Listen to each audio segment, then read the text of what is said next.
저와 같이 처음에는 팔복의 말씀을 보셨고, 그래서 팔복의 말씀으로 끝내기 아쉬워서 제가 산상수훈의 말씀을 쭉 했는데, 그래서 끝내려고 했습니다, 원래는. 그리고 구약의 말씀 중에 선지서를 좀 보려고 했었는데, 또 이대로 끝내면 또 안 될 것 같다 하는 생각이 들었습니다. 왜냐하면 이제 산상수훈의 말씀은 말하자면 예수님의 이론적인 가르침이에요. 하나님 나라에 대해서 가르쳐 주시고, 하나님 나라의 백성들이 어떻게 살아야 될지를 가르쳐 주셨고, 이제 산에서 내려오셔서 실제 가르쳐 주신 그 믿음 생활, 신앙 생활이 어떻게 이루어지는지, 믿음의 실제가 어떻게 삶에 적용되어 예수님이 가르쳐 주신 말씀대로 그렇게 말씀의 능력이 나타나는지를 예수님이 몸소 보여주시거든요. 그래서 산상수훈에서 말씀하셨던 걸 실제 현장 실습과 같은 거죠. 산에서 내려오셔서 이제 보여주시는 장면들이 쭉 이어집니다. 그래서 산상수훈으로 끝나지 않고 쭉 이어서 말씀을 마태복음을 보려고 합니다. 말씀드린 대로 이제 산에서 내려오셔서 예수님께서 세 가지 치유 사건을 보여주십니다. 물론 세 가지 치유 이후에 귀신 들린 자 많은 병든 자를 고치셨다는 말씀도 있지만, 그것은 간략하게 나온 거고 구체적인 사건으로 나온 세 가지 치유 사건이 나옵니다. 굉장히 다른 형태의 치유 사건 같지만 이 사건은 밀접하게 관련이 있고, 또 굉장히 이후의 사역들을 함축해서 보여주는 내용이기도 하고, 우리에게 알려주시는 시사하는 내용이 굉장히 큰 그러한 말씀입니다. 예수님의 공생의 사역 중에서 치유 사역은 굉장히 많았는데, 그 중에 한 가지, 두 가지, 세 가지 사역이 아닙니다. 이 세 가지 하산 후에 보여주신 사역은 예수님이 말씀하시는 믿음이란 무엇인가, 믿음 생활, 신앙 생활이 무엇인가, 그리고 예수님의 제자로 산다는 것이 무엇인가를 굉장히 축약적으로 보여주는 장면입니다. 이 산상에서 예수님께서는 하나님 나라에 대해서 말씀을 하셨는데, 그리고 주여 하는 자마다 말로만 하는 자들이 하나님 나라에 가는 게 아니라고 했는데, 딱 하산에서 처음 만나는 나병 환자가 주여 하고 외칩니다. 굉장히 재밌는 장면이에요. 이론적인 가르침으로 끝나지 않고 실제 말로만 주여가 아니라 어떤 자가 믿음이 있는 자인지, 어떤 자가 믿음 있는 자로서의 믿음의 실제를 보여주는지, 이제 치유 기적의 현장 세 가지를 통해서 함께 보도록 하겠습니다. 왜냐하면 이 말씀을 우리가 듣고 우리가 설교를 통해서, 첫 번째 이 예배는 설교가 다는 아니죠. 예배는 기도와 찬양과 하나님께 영광을 올려드리는 게 이제 주요 목적이고 가장 첫 번째 이유인데, 이 설교 말씀을 통해서, 예배 가운데 있는 설교 말씀을 통해서 이 말씀을 듣는 것도 있어요. 우리가 예배 때마다 말씀을 듣습니다. 또 개인적으로도 말씀을 봅니다. 근데 말씀을 보고 이론적인 가르침, 말씀의 지식적인 부분만 알고 끝나는 것은 의미가 없어요. 예수님이 산상수훈에서 말씀을, 굉장히 많은 말씀을 가르쳐 주셨는데 어떻게 이게 실제가 되는지를 가르쳐 주셔야 된단 말이죠. 현장에서 적용이 되어야지 이게 믿음이 실제가 되는데, 현장에서 그 믿음이 껍데기가 안 되려면 그 믿음이 삶의 현장에 적용이 되고 순종하는 게 있어야 됩니다. 유진 피터슨이라는 목사님이 이제는 고인이 되셨는데, 이 책을 먹으라라는 책에 이런 말을 합니다. 제가 그 책의 내용을 좀 간략하게 나온 부분 발췌해서 읽어드리면, 우리가 성경 본문을 읽으며 제기하는 가장 중요한 질문은 이것이 무슨 뜻인가? 저도 이 성경의 뜻이 무슨 뜻인가, 바른 뜻으로 이해하는 게 중요하다고 저도 자주 말합니다. 근데 이것이 무슨 뜻인가가 아니라 내가 무엇을 순종할까이어야 한다. 다시 그 부분 말씀드리면, 우리가 성경 본문을 읽으며 제기하게 되는 가장 중요한 질문은 이것이 무슨 뜻인가가 아니라 내가 무엇을 순종할까이어야 한다. 왜냐하면 한 번 순종해 보면 우리가 수십 번 성경 공부를 하거나 사전과 자료를 참고해 하는 것보다 훨씬 더 빨리 우리의 삶이 성경의 말씀을 받아들이게 된다. 저는 이 말씀을 처음 보고 굉장히 신선한 충격을 받았어요. 말씀의 뜻이 무엇인지 아는 게 틀린 건 아니에요. 그거 굉장히 중요한 내용인데, 우리는 여기서 시사하는 건 뭐냐면, 여기서 말씀하는 유진 피터슨 목사님의 말씀은 뭐냐면, 우리가 성경을 많이 안 보는 것도 문제이긴 한데, 또 다른 한편으로는 성경의 말씀을 알고 듣고도 일부도 순종하지 않는다는 거예요. 말씀을 아는 만큼의 전부가 아니라 일부도 순종하지 않는 것을 지적하고 있는 거예요.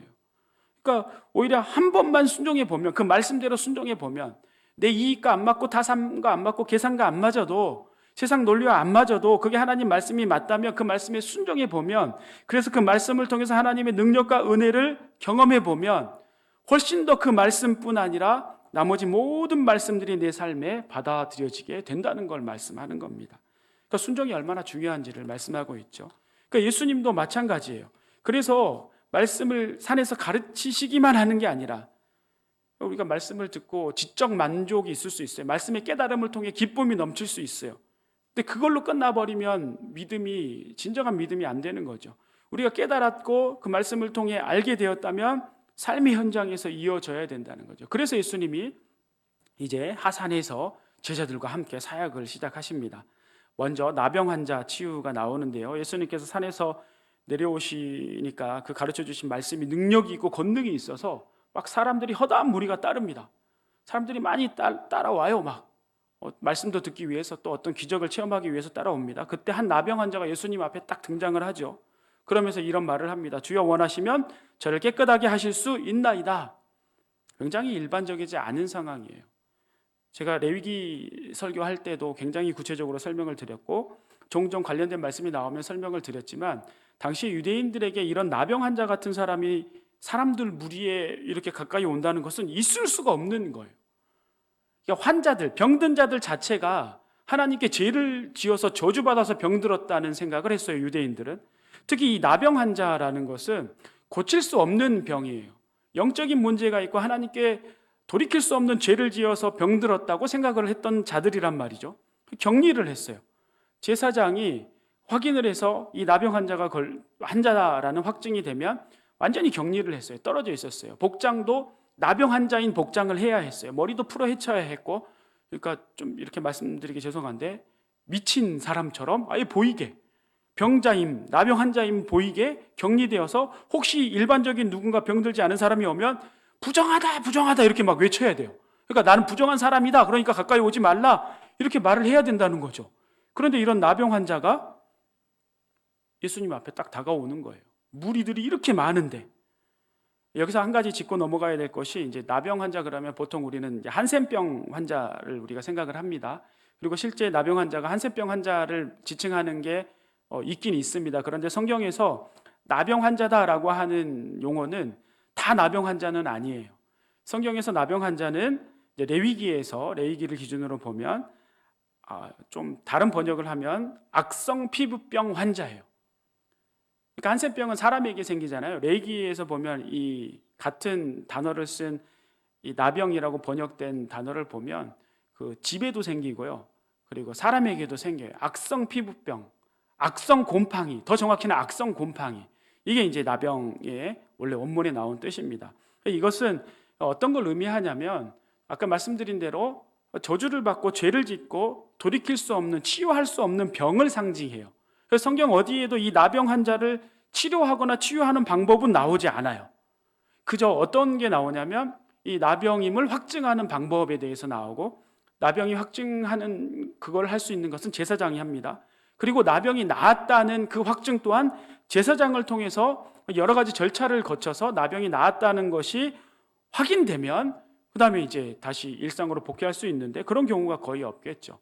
사실상 나병이 확증되면 영원히 격리돼서 살아야 되는데, 절대 사람들 앞에 나올 수 없는 자들인데 지금 예수님 앞에 나왔어요.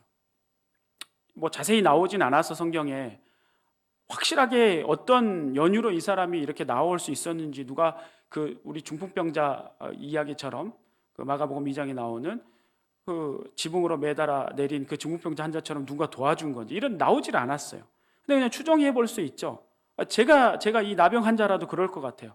어차피 격리돼서 이렇게 피부가 다 썩어져 가며 천대받으며 죽을 바에야 소문을 들으니까 병도 고쳐주시는 메시아라고 하는, 하나님의 아들이라고 하는 한 랍비가 나타났는데, 그 메시아에게, 그 예수 그리스도에게 내가 나아가서 병을 고쳐달라고 믿음을 갖고 나아가서 고쳐주시며 고침받고 새 인생을 사는 거니까, 혹시 예수님께 다가가지 못해서 돌에 맞아 죽더라도 이렇게 천대받고 이렇게 비참하게 죽느니 빨리 죽는 게 낫겠다, 저도 그렇게 생각을 할 것 같아요. 그래서 죽음을 무릅쓰고 예수님 앞에 나오지 않았나, 그런 생각이 듭니다. 근데 이것은 그냥 제 생각이에요. 확실한 건 성경에 나오지 않았어요. 그래서 이 사람들 앞에 나와서 돌에 맞아 죽을 수도 있지만 목숨을 걸고 나와서 주님 앞에 믿음으로 고백하는 거죠. 좀 이야기가 웃겨요. 주여 원하시면 저를 깨끗하게 하실 수 있나이다. 이것은 얼핏 보면 믿음이 없는 것 같이 보이기도 하지만 또 다르게 보면 예수님의 이 병도 고칠 수 있는 권위를 인정하는 믿음이 있다라는 것을 반증합니다. 그러니까 예수님이 원하시기만 하면 이 고칠 수 있는 방법이 없는 이 병까지도 고칠 수 있는 능력이 있는 하나님의 아들이요 메시아라는 것을 고백하고 있는 거죠. 그 믿음을 보시고 예수님께서는 내가 원한다, 고쳐줄게 하고 고쳐주시는 겁니다. 여기서 우리가 좀 주목해 봐야 될 것은 이 나병 환자는 영적으로 아까 유대인들 이스라엘 사람들이 생각하는 대로 저주받고 죄를 짓고 고칠 수 없는, 자기 스스로는 도저히 정결하게 고침받을 수 없는 그러한 병이라고 인식한다고 했잖아요. 근데 예수님이 그걸 고쳐주셔요. 어떻게 고쳐주시냐면 직접 다가가서 손을 내밀어서 만져서 고쳐주세요. 사실 이 나병 환자는 손으로 만져달란 말을 안 했어요. 원하시면 고칠 수 있다고 믿음을 고백했을 뿐이에요. 이건 뭘 보여주냐면 이 부패하고 타락하고 죄악에 가득한 인간 세상을 이 나병 환자를 통해 보여주는 거예요. 이 나병 환자를 대변해서 보여주는데, 사실 뒤에 나오는 이 백부장의 종을 치료할 때는 말씀만으로 치유하시잖아요. 그러니까 예수님이 말씀만으로도 치유하실 수 있는 분인데 굳이 손대서 이 저주받고 부정한 자에게 손을 대서 치료하신 것은 이 세상이 죄악으로 가득 차서 부정한 자들로 가득 찬 죄악된 세상이지만 예수님이 먼저 손 내밀어서 이렇게 타락한 인간들을 구원해 주시겠다라는 것을 대표적으로 보여주시는 장면입니다. 하나님이 이렇게 부패하고 타락한 인간들에게 스스로 죄의 문제를 해결할 수 없는, 스스로 이 나병 환자를 치유할 수 없는 것처럼 우리 스스로 죄의 문제를 해결할 수 없는 이 추악한 죄인들에게, 인간들에게 먼저 손을 내미시고 어두움에서 빛으로 구원해 주시는 분임을 나병 환자의 치유를 통해서 보여주시고 있습니다. 예수님이 바로 이런 일들을 위해 오셨다라는 것을 이 세 가지 치유 사건 후에 마지막에 17절에도 말씀을 하고 계십니다. 먼저 한번 17절 말씀을 다시 보겠습니다. 이는 선지자 이사야를 통해서 하신 말씀에 우리의 연약한 것을 친히 담당하시고 병을 짊어지셨도다 함을 이루려 하심이더라. 이제 53장 4절 말씀을 다 읽진 않고 제가 상반절만 좀 읽어드리면, 그는 실로 우리의 질고를 지고 우리의 슬픔을 당하였거늘. 이사야 53장 말씀에 나온 것들을 이루려고 하신다는 건데, 예수님께서는 실제 그런 거죠. 우리의 영적인 문제, 육적인 문제, 그 모든 질고를, 모든 슬픔을 대신 짊어지시기 위해 오신다고 예언하였고, 예언하신 대로 오셔서 그렇게 해주시고 있다라는 걸 보여주는 거예요. 두 번째, 이제 예수님은 가버나움에 들어가시는데 한 백부장을 만납니다. 잘 아시는 내용이죠. 백부장의 믿음. 이 백부장의 이야기는 마태도 이제 저술을 하고 누가복음에도 나와 있는데, 마태의 특성상 좀 구체적으로 이야기를 막 이렇게 쓰는 타입이 아니에요. 마태는 좀 생략해서 쓰는 타입입니다. 근데 누가복음의 저자인 누가는 특성상 좀 구체적으로 어떤 이야기를 서술하는 특징이 있습니다. 그래서 병행 본문이 누가복음 7장에 보면 좀 오늘 마태복음 본문보다는 좀 더 자세히 나와 있습니다. 오늘 마태복음에는 그러니까 본이 그 말씀의 본래 의도나 말씀의 뜻을 왜곡되지는 않게 그냥 생략해서 말씀이에요. 백부장이 그냥 예수님 앞에 나왔다고 마태복음에는 말하는데, 누가복음에는 보면 백부장이 먼저 확 나온 게 아니고 먼저 다른 사람들을 보내는 장면이 나옵니다. 그 부분이 누가복음 7장 2절에서 5절까지 말씀인데, 우리 누가복음 7장 2절에서 5절까지 말씀을 함께 잠깐 보겠습니다. 어떤 백부장의 사랑하는 종이 병들어 죽게 되었더니 예수의 소문을 듣고 유대인의 장로 몇 사람을 예수께 보내어 오셔서 그 종을 구해 주시기를 청한지라. 이에 그들이 예수께 나와 간절히 구하여 이르되 이 일을 사랑하는 것이 이 사람에게는 합당하니이다. 5절 같이 읽겠습니다. 시작. 그가 우리 민족을 사랑하고 또한 우리를 위하여 회당을 지었나이다 하니. 백부장이 이제 누가복음 말씀을 근거로 보면 혼자 온 게 아니라 먼저 유대인 장로 몇 사람을 예수님께 보냅니다. 이것도 굉장히 자연스럽지 않은 모습이에요. 백부장은 유대인이 아니잖아요. 로마 사람이란 말이에요. 그리고 이 이스라엘은, 이 유대에는 지금 식민 지배를 받아요. 식민 지배지에서 식민 지배를 하고 있는 지배계층의 군대 장교예요, 백부장은. 그리고 유대인 장로들은 저 이방인들을 괴돼지같이 여기는 아주 전통을 고수하고 율법주의를 사수하는, 이 장로라는 것은 지도자를 말해요. 유대인 지도자들, 그런 지도자들이에요. 뭐 그 식민 지배하는 자들하고 결탁한 자들이 아니에요, 여기서 말한 유대 이 장로들은. 근데 이 사람들이 굉장히 연합하고 화합한다는 게 말이 안 되거든요. 뭐 돈 때문에 결탁한 뭐 그런 게 있을 수는 있는지 모르겠지만 예수님을 처형할 때는 그랬죠. 근데 그런 상황이 아니란 말이죠. 왜 이 장로들이 굳이 이 백부장의 그런 어떤 부탁을, 청을 받아들여서 사실 예수님을 그렇게 좋은 시각으로 바라보지 않았던 이 유대인 지도자들이 그 이 백부장의 부탁을 받고 이렇게 갔을까? 그 내용이 방금 읽었던 내용에 나오죠. 왜냐하면 이 백부장은 우리 민족을 사랑하고, 5절에 나오잖아요. 우리 민족 이스라엘 유대인들을 사랑하고 또 우리를 위해서 회당까지 지었나이다. 그래서 4절에 이 일을 하시는 것이 이 사람에게 합당합니다, 옳습니다. 굉장히 간절히 부탁하고 있는 거예요, 예수님에게 장로님들이, 유대 지도자들이. 그러니까 이것을 보고 이 백부장의 어떤 성품이라든가 그동안의 삶의 행적을 추정할 수가 있죠. 이 사람은 사실 지배계층으로서 피지배계층에 있는 이 사람들에게 함부로 할 수 있어요. 그리고 지금 나온 이유가 자기 종을 고치기 위해서 사람까지, 유대인 지도자까지 불러서, 이게 뭐 굉장히 쉬운 관계가 아니에요. 아무리 피지배계층이지만 유대 지도자들이잖아요. 지도자들을 쉽게 불러서 내 종이 아프니까 갔다 오시오 하고 이렇게 시킨 게 아니란 말이에요. 굉장히 부탁을 했을 것이고 굉장히 자신의 어떤 그런 많은 부분들을 내려놓고 한 행동이란 말이죠.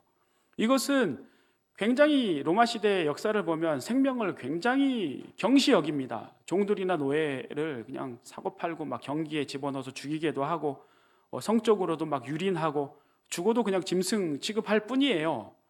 노예를 그냥 말하는 짐승으로 여겼단 말이죠. 근데 이 백부장은 그런 사람이 아닌 거죠. 자기 종을 사랑하고 그 종의 병을 치유하기 위해서 어려운 관계에 있는 사람들을 불러다가 부탁까지 했던 사람이에요. 더군다나 이 사람이 회당까지 지어줬다는 것은 자기가 지배하고 있는 유대 민족에게 함부로 하지 않았던 굉장히 성품이 올바르고 또 하나님을 믿는 믿음이 있었던 사람임을 추정할 수가 있습니다. 그래서 자신이 직접 찾아오지 않고 이제 장로들을 보낸 건데, 그럼 그렇게 믿음이 있으면 예수님 앞에 직접 오면 될 텐데 왜 장로 유대 지도자들을 보냈을까 생각해 보면, 자신이 어떤 격이 달라서 예수님과 상대하기 싫어서 이런 게 아니에요. 나아만 장군처럼 그런 교만한 마음이 아니라 이 사람이 앞뒤 상황을 보면 굉장히 성품이 훌륭하고 겸손한 사람이란 말이죠. 그러니까 이 사람은 유대인의 특성을 잘 알았어요. 예수님을 바라보는 어떤 유대인들은 뭐 서기관, 바리새인, 유대 지도자 이런 사람들이 예수님을 바라보는 시각이 그렇게 좋지만은 않았다는 것도 알았던 것 같아요. 이 사건 이후에 나오는 사건이지만 성도님들 아시다시피 삭개오 집에 예수님이 들어갈 때 사람들이 뭐라 그랬냐면 수근수근하면서 저자가 죄인의 집에 들어간다 이랬단 말이에요. 그러니까 이방인은 다 죄인으로 취급했고 이방인의 집에 들어가면, 또 세리의 집에 들어가면, 자신들이 죄인이라고 여기는 사람들 이방인 집에 들어가면 죄인의 집에 들어간다, 죄인하고 상종하는 잘못된 자다라는 생각을 했던 사람이 유대인들이란 말이죠. 그러니까 이런 여러 가지 상황을 배려해서 예수님의 입장을 고려하고 겸손하게 유대인들의 지도자를 불러서 청해서 부탁하는 거예요. 굉장한 성품과 믿음을 가진 훌륭한 사람이었던 거죠. 식민 지배를 하고 있는 지배자인데 지배자의 모습이 아니라 섬기는 자의 모습을 보여줍니다. 그러니까 예수님께서 이 백부장의 믿음을 보고 지극히 칭찬하잖아요. 극찬을 하지 않습니까? 성경에 이렇게 극찬하는 경우가 거의 없습니다. 거의 유일무이하게 극찬하면서 이 사람의 믿음을 칭송하는 예수님의 모습을 봅니다. 근데 이 사람이 외형적으로는 예수님의 어떤 곤란한 상황이 되지 않게 하려는 의도로 이 장로 지도자들을 보낸 것도 있지만, 사실 더 중요한 이유는 그 사람의 믿음에 있습니다. 주님의 말씀의 능력에 대해서 말씀만 해도 자기가 원하는 것을 이룰 수 있는 능력과 권위가 있는 분임을 믿었던 거예요. 아무리 군인이라 그래서 이 사람이 고백하는 걸 보면 나도 수화가 있는 사람이라 저더러 가라 하면 가고 오라 하면 오는 그런 사람이기 때문에 예수님 명령만 하면 됩니다라고 우리가 쉽게 보지만, 사람들을 가라 하고 오라 하고 그런 행동은 할 수 있지만 자기 수화에게 병을 낫게 해라, 어떤 기적적인 능력을 나타나게 하라고 한들 할 수 있는 게 아니잖아요.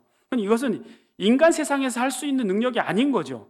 그러니까 예수님을 그저 인간으로 본 게 아니에요. 인간의 능력의 한계에 가둬놓지 않고 예수님을 진정한 구약에 약속한 메시아로, 하나님의 권위를 가지고 있는, 능력과 병까지도 다스릴 수 있는, 말씀으로 다스릴 수 있는 분으로 믿었던 거예요. 그러니까 예수님이 그 믿음을 보고 대단하게 여겼던 거죠. 그래서 예수님이 이 믿음을 보고 놀랍게 여겼던 겁니다. 예수님이 이 백부장의 믿음을 보고 이 실제적인 믿음, 그러니까 이 믿음이 말로만의 믿음이 아닌 거죠. 진짜 믿음이 있는 거예요. 이 실제적인 믿음의 사람이 등장한 것을 보고 믿음과 구원 관계에 대해서 예수님이 확실하게 이때 말해야겠다 싶으셨는지 확실하게 말씀을 해주십니다. 이 당시 유대인들은 자신들이 하나님의 백성이라고 선민사상을 가지고 있어서 구원을 못 받는다는 생각을 전혀 하지 않았어요. 우리 하나님의 백성인데, 만군의 여호와의 자녀들인데, 저 이방인들이나 개 돼지들이고 죄인들이고 구원 못 받을 자들이지 우리 유대인들은 다 구원받은 하나님의 자녀들이야 라는 생각을 했습니다. 그런데 그 유대인들 들으라고 예수님이 뭐라고 말씀하시냐면, 백부장의 믿음을 통해서 이스라엘 중에는 아무에게도 이런 믿음을 보지 못했다라고 비교해서 말씀을 해버립니다. 유대인들, 너희들에게는 이 백부장만큼의 믿음을 내가 본 적이 없어. 그러면서 11절 12절 말씀하시는데 함께 보겠습니다. 11절 12절 같이 읽겠습니다. 시작. 또 너희에게 이르노니 동서로부터 많은 사람이 이르러 아브라함과 이삭과 야곱과 함께 천국에 앉으려니와, 또 너희에게 이르노니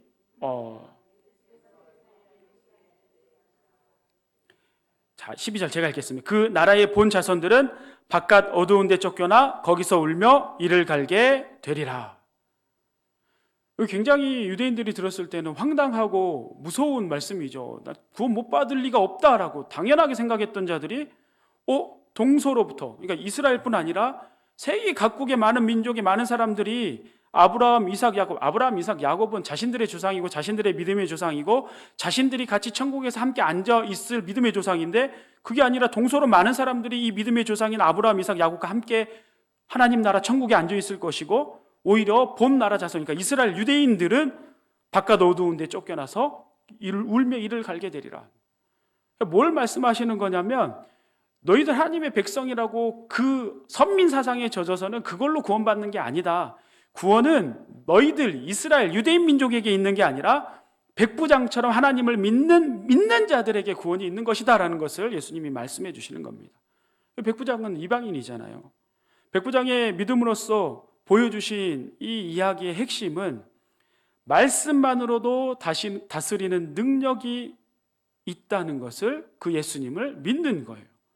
말로는 우리도 백부장과 같이 믿습니다, 말씀의 능력을 믿습니다 할 수 있잖아요. 그런데 앞뒤 정황을 보면 이 백부장은 말로만 한 게 아니에요.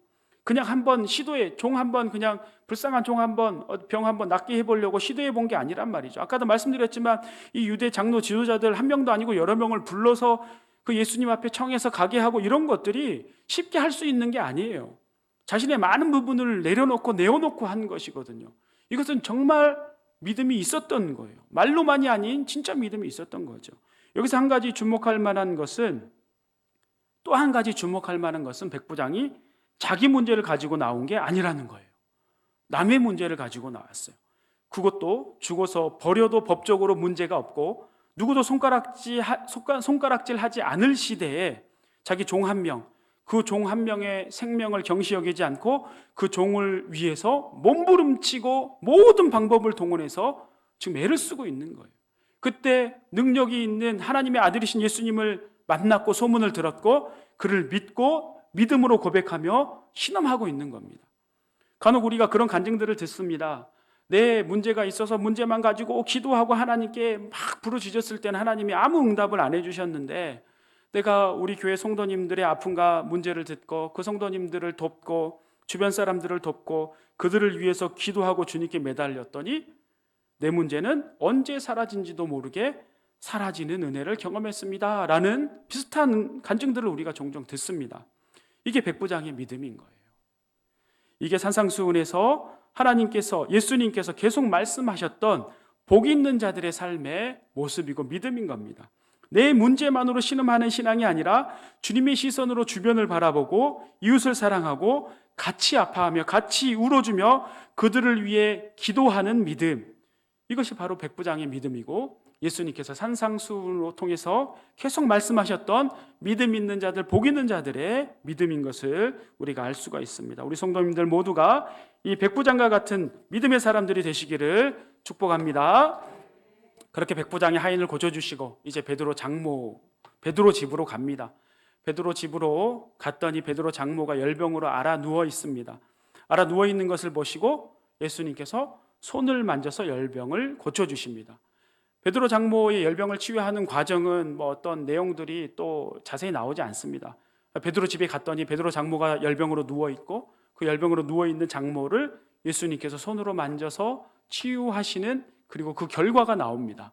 여기서 우리가 주목해서 봐야 될 것은 치유하는 어떤 그 과정이 아니고 치유받은 후의 모습을 우리가 굉장히 주목하고 봐야 됩니다. 15절 말씀을 우리 다시 한번 보겠습니다. 15절 말씀 다 같이 읽겠습니다. 시작. 그의 손을 만지시니,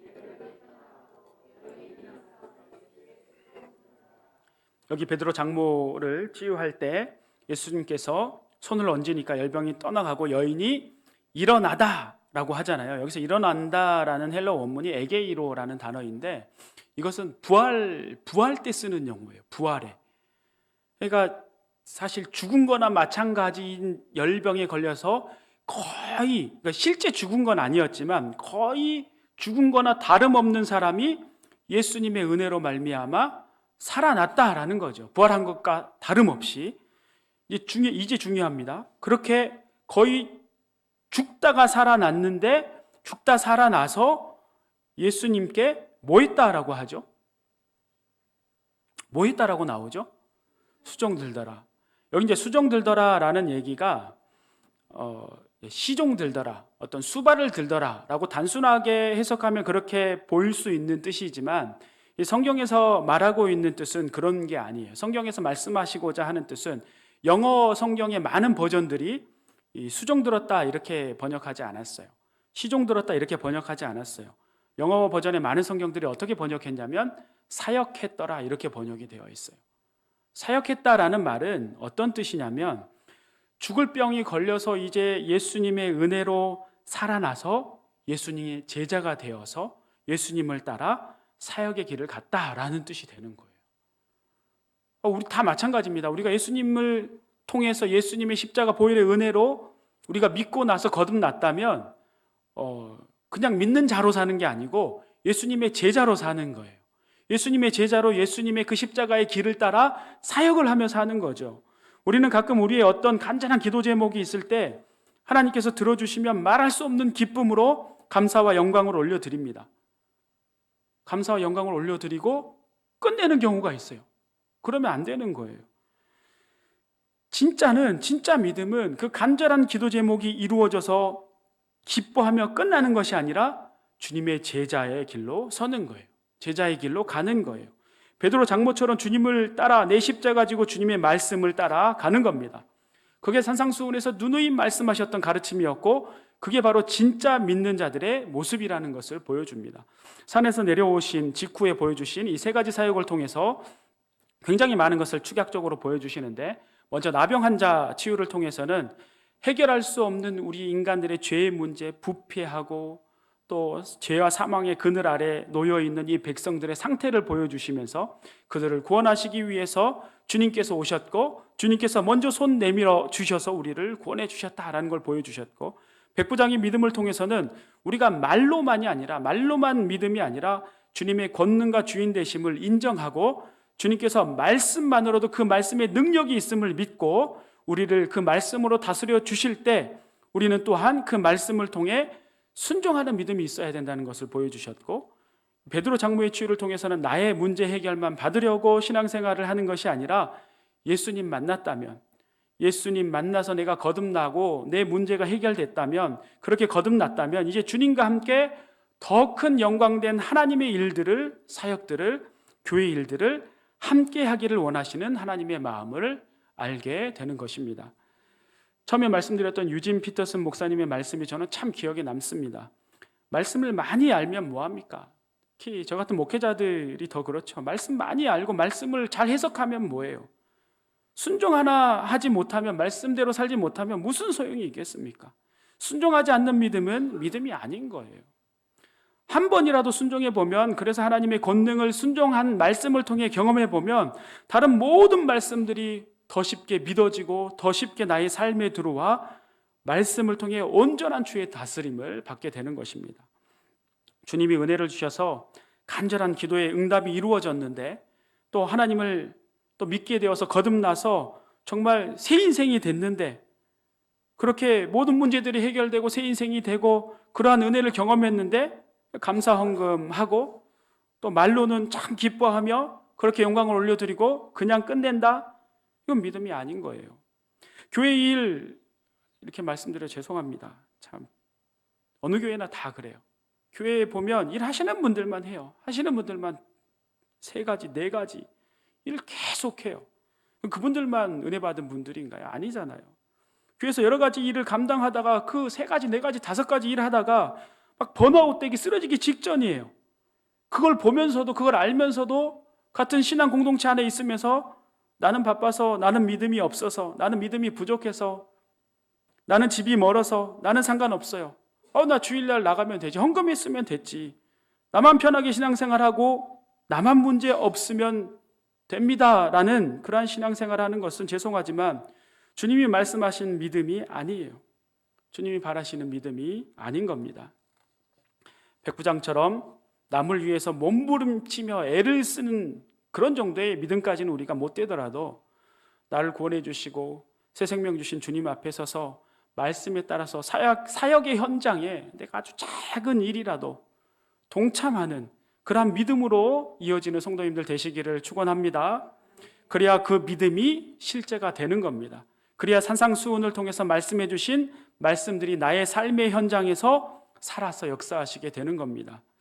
먼저 말씀만으로도 우리를 다스릴 수 있고 역사하실 수 있다는 주님의 말씀의 능력을 믿으시기 바랍니다. 그리고 그 주님을 믿고 오늘 내가 들었던 말씀, 내가 보았던 말씀 중에 한 말씀이라도 순종하는 삶이 되는 믿음 있는 성도님들이 다 되시기를 축원하고 축복합니다.